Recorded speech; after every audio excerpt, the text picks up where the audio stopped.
ассалому алайкум дӯстон, хуш омадед ба шабакаи мо. Дар ин навор оиди тозатарин ва муҳимтарин хабарҳо аз ҷаҳони ММА гап мезанем. ҳама намуд доруҳои гиёҳӣ бо сифати баланд, нархҳои дастрас ва доставка ба ҳама шаҳрҳо аз ширкати Шифофармо. Доруҳои гиёҳӣ барои хароб ва фарбеҳшавӣ, барои қавӣ кардани саломатӣ, витаминҳо ва шампунҳои гиёҳӣ, ҳамчунин ҳиҷомаи бепул барои муштариён ва боз асали бениҳоят фоидаовар паҳлавон, ки гардиши хун ва тестостерони шуморо хуб мекунад, хунукзадагиҳои баданро бартараф мекунад. Барои маълумоти бештар ё ин ки заказ кардани доруҳои ширкати Шифофармо ба номерҳои дар рӯи экран буда муроҷиат кунед. Ширкати Шифофармо дар хизмати шумо.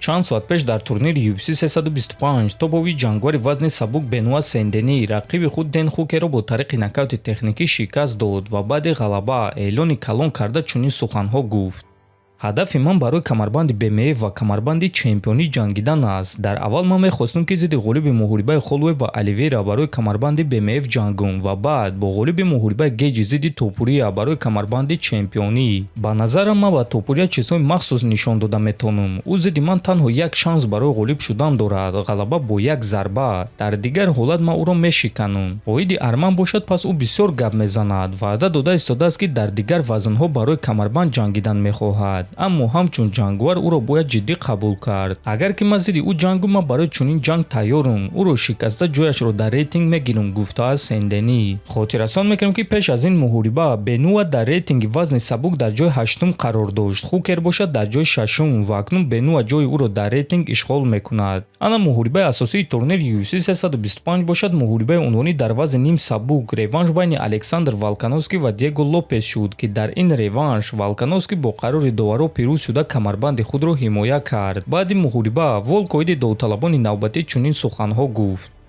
ман ҳамчун чемпион ӯҳдадорам ки зидди довталабон ҷангум. Бисёри чемпионҳои чизро чунин қабул намекунанд, аммо ман ҳамин гуна мебинам. Рейтингҳоро беҳуда сохтагӣ нестанд. Рейтингҳо беҳтаринҳоро аниқ мекунанд. Агар ки ба ман Мавсар ё Лерон Мёрфиро надиҳанд ва дигар рақиб диҳанд, пас ман хеле фаъол будан мехоҳам, то ин ки довталаби ҳақиқӣ дер интизор нашавад. Лекин агар ки ман ба ҳама иҷозат диҳам ки бенавбат муҳорибаи унвонӣ гузаронанд, пас ман ҳамчун чемпион вазифаи худро иҷро намекунам. Оиди арман бошад, пас ман намедонам ки ӯ ҷиддӣ ин суханҳоро гуфт ё не. Ӯ на он қадар қадди баланд дорад, лекин хеле бақувват аст ва оё ӯ ба вазни мо фаромада метавонад ё не, ман намедонам. Лекин такрор мекунам ки ман зидди касе ки набошад, кае ки набошад барои ҷанг омодаам. Албатта ки арман визофи хуб аст, лекин ман чизро ҷиддӣ қабул намекунам, чунки ӯ бояд ки дар вазни сабук барои камарбанд ҷангад. Ман дар ин бора фикр кардан намехоҳам, вақте медонам ки ин кори ҷиддӣ нест. Ман ду довталаби дигари ҷиддӣ дорам, Лерон Мёрфи ва Мавсар Евлоев. Барои ҳамин ҳозир таваҷҷӯҳи ман дар онҳост.